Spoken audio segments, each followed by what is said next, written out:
Keluarga mahasiswa saya ada di Dawan, in studio in Satu House, Yogyakarta, Indonesia. First of all, let me express my gratitude to the distinguished Professor Dr. Wilhelm, Dr. Nolan, and all organizing committee and all my fellow friends for amazing moments. Having me here to present my research entitled Upregulation of Endothelium Converting Enzyme 1 Correlates with Tumoral Injury and Calcium Reduction in Kidney Fibrosis Model in Mice. Well, maybe it is more on your mind why I choose this research. Okay, well, here. As we all know, that chronic kidney disease is recognized as a global public health problem, and it is increased in the incidence and the prevalence, and it has a very low and poor outcome. Then the quality of people with chronic kidney disease will also decrease. In Indonesia, my country, based on the Indonesian Nephrology Association in 2011, there are 15,555 people who are having a hemodialysis, and 80% of it is because of the end stage of renal disease, which is the chronic progression of chronic kidney disease. Fortunately, the people with the chronic kidney disease only have two choices of treatment. The first one is hemodialysis, and the second one is the kidney transplant.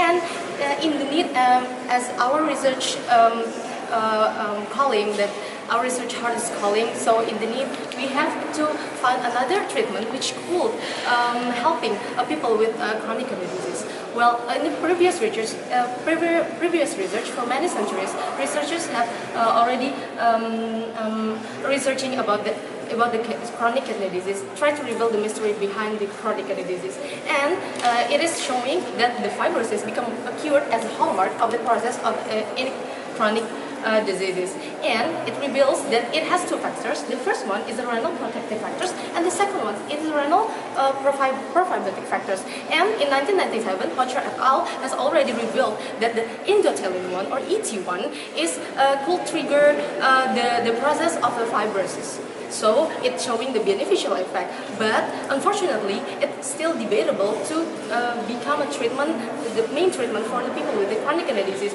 So there is a need to find another modalities which can be manipulated in finding another choices treatment of the people with the chronic kidney disease. And now I'm trying to investigating the role, not the role, but the level of endothelin converting enzyme 1, which correlates with tumoral injury and the calcium reduction.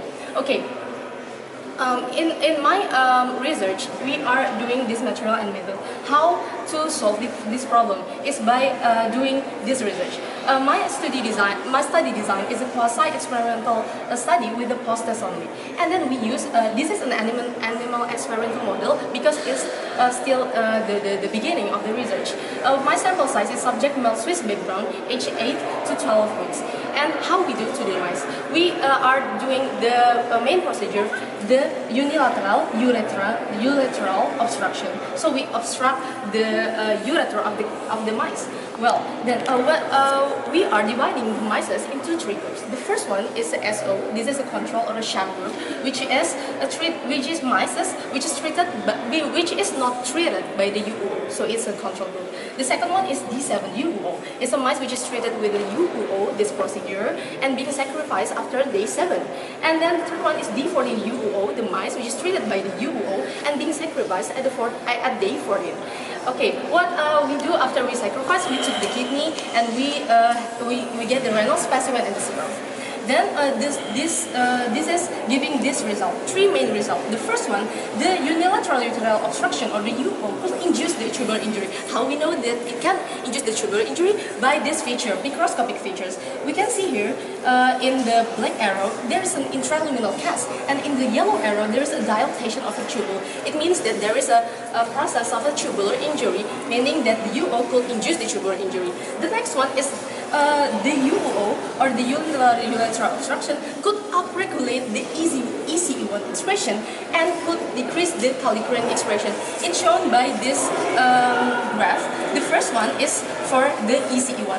The ECE1 is increasing day by day from the SO to day D7 to D14, and it's showing the significance on D7 and D14. And it also happened in the kallikrein. It is decreasing day by day from day 1 to day 7 to day 14, and it is showing the significance on day 7 and also day 14. After that, we go to we want to know is these factors are relating to each other. So we doing the correlation from the EC1 to the tuber injury and also the calic-ring. So it showed that EC1 upregulation correlate positively strong with the tuber injury, meaning that in tuber injury there is an increase of the endothelin converting enzyme 1, while there is no significant correlation between the EC1 and the calic-ring reduction. Okay, so we jump to the discussion. So what happened actually in the unilateral urethral obstruction? There are three big main things. The first one is the production of the big endothelin 1. The second one is there's increasement of the renal angiotensin aldosterone system, and the third one is the decreasing of the calic-ring. Well, where is the role of the EC1? The EC1 will play important point in two events. The first one in this event and the second one in this event. In this event, we show that the big ET1 will cleave by the endothelin converting enzyme 1 to regenerate the ET1, which has been proven as kidney pro-fibrotic factors. The second one is for the calic-ring reduction. It can produce the bradykinin, then the EZ1 will hydrolyze the bradykinin. That's why the kidney fibrosis process will happen. Okay, so the future research, we can investigate the level of bradykinin, investigate other enzymes which degrade bradykinin, and investigate ET1 and receptors. So I can make a conclusion. For the upregulation of EC1 has strong positive correlation with tuber injury, whereas there is no correlation between EC1 and the calic-ring reduction. Okay, I'm sure that, and I believe that there will be a new treatment, new breakthrough treatment for the people with the chronic kidney disease. Thank you very much. Dankeschön.